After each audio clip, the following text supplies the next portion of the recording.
हम आह भी करते हैं तो हो जाते हैं बदनाम। हम आह भी करते हैं तो हो जाते हैं बदनाम। वो कत्ल भी करते हैं तो चर्चा नहीं होती। सलाम, नमस्ते, सत श्री अकाल। मैं हूं आपके साथ हर्षिता मिश्रा और आप देख रहे हैं टाइम्स मेल।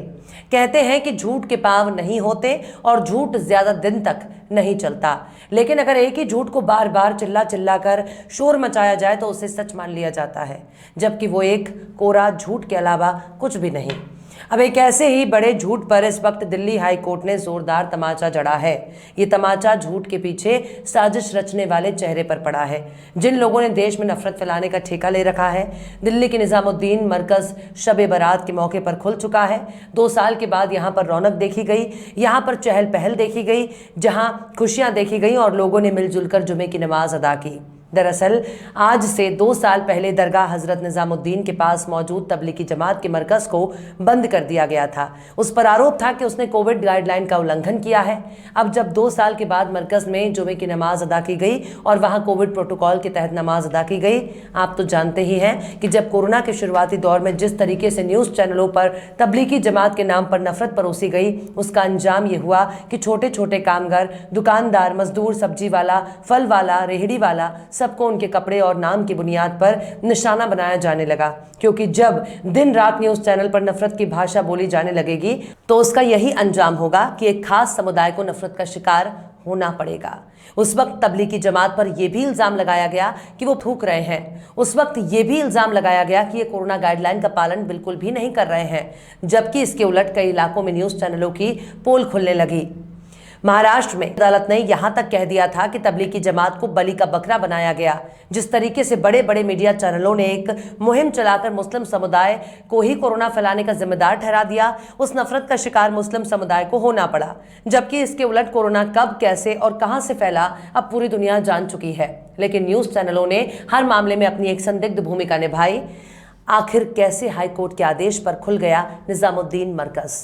आखिर कैसे शब बारात के मौके पर मुसलमानों की हुई बड़ी जीत?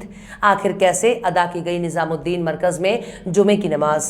आखिर कैसे गोदी मीडिया के मुंह पर पड़ा जोरदार तमाचा? बताएंगे आपको और भी बहुत कुछ, लेकिन आप अगर हमारे चैनल पर नए हैं और पहली बार हमारी वीडियो को देख रहे हैं तो आप हमारे चैनल टाइम्स मेल को सब्सक्राइब कर लें, वीडियो को लाइक कर दें और बेल आइकन का नोटिफिकेशन बटन भी प्रेस कर दें, ताकि बिना देरी हमारी हर खबर आपको मिलती रहे। लौटते हैं अब खबर की तरफ। आज से 2 साल पहले जब कोरोना शुरू हुआ तब टीवी चैनलों पर दिन रात केवल एक ही खबर सुनने में आती थी और वो है तबलीगी जमात। तबलीगी जमात के नाम पर पूरे देश में टीवी चैनलों के जरिए घूम घूम करके नफरत का प्रचार किया जाने लगा। हर तरफ यही बताने का काम हो रहा था कि तबलीगी जमात ही कोरोना फैलाने की जिम्मेदार है। मानो तबलीगी जमात एक धार्मिक जमात ना हुई, बल्कि एक ऐसी बीमारी हो गई जहां जहां घूम घूम जाएगी केवल बीमारी फैलती जाएगी। एक तरफ से तबलीगी जमात के नाम पर अपना उल्लू सीधा करने का काम किया गया।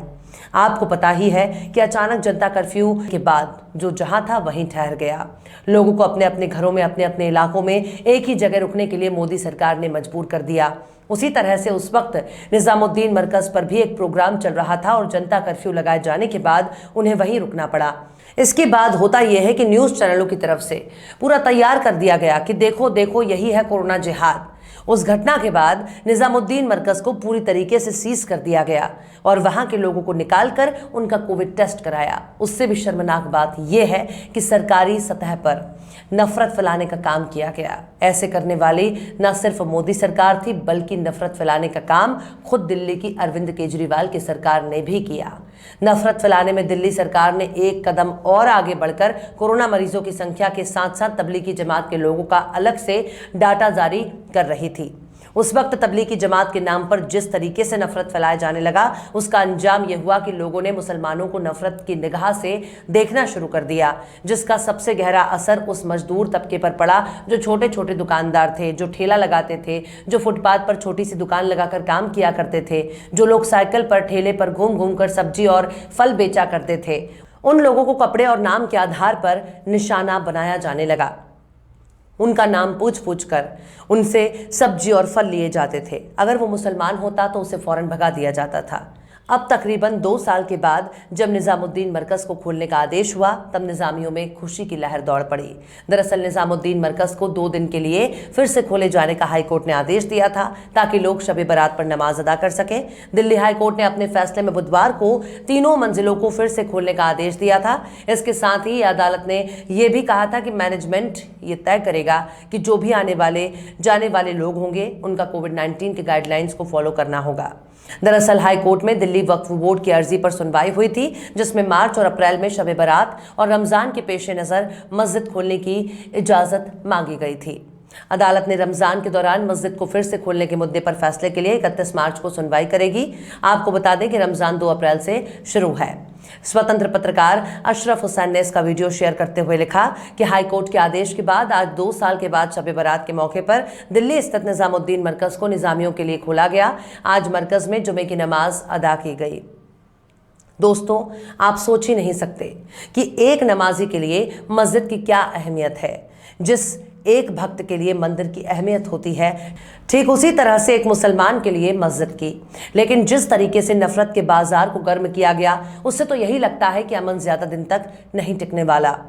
फिलहाल कश्मीर फाइल्स के नाम पर जिस तरीके से नफरत देखने में आ रही है, वो किसी बड़े मंसूबे की तरफ इशारा कर रही है। कश्मीर फाइल्स में उन लोगों के बारे में नहीं बताया गया जिन्हें पाकिस्तानी आतंकवादियों ने कश्मीरी पंडितों के साथ साथ निशाना बनाया। बीबीसी ने कश्मीरी पंडितों से बात करके बताया कि फिल्म में बहुत ही फर्जी तरीके से लोगों की भावनाएं भड़काने का काम किया गया और इसके लिए एक तरफा कहानी बताई गई ताकि एक खास समुदाय के खिलाफ माहौल तैयार किया जा सके। वहां के मुसलमान उनका कदम कदम पर मदद कर रहे थे, जिसकी वजह से आतंकवादियों ने उनको भी निशाना बनाया, जिनका जिक्र कश्मीर फाइल्स में नहीं किया गया।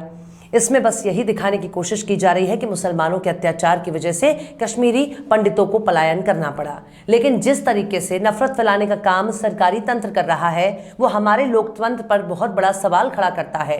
सरकारी मशीनरी के जरिए जब इस तरह से नफरत परोसी जाएगी और उस नफरत को प्रचार प्रसार करने के लिए सरकारी सतह पर फिल्म को दिखाने की कोशिश की जाएगी, तो ऐसे में सवाल उठना लाजमी है कि आखिर लोकतंत्र को कैसे बचाया जाए, क्योंकि जिन हाथों में लोकतंत्र को चलाने की जिम्मेदारी है, वही हाथ अगर नफरत की इबारत लिखने पर आमादा हो जाएं, तो फिर हमारे देश का क्या होगा।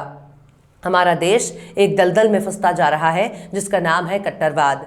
फिलहाल निजामुद्दीन मरकज को खोले जाने पर एक जोरदार तमाचा उन ताकतों के मुंह पर पड़ा है जो देश में लगातार नफरत बोने का काम कर रहे हैं। उन लोगों के मुंह पर तमाचा पड़ा है जो लोग तबलीगी जमात को कोरोना फैलाने का जिम्मेदार मान रहे थे।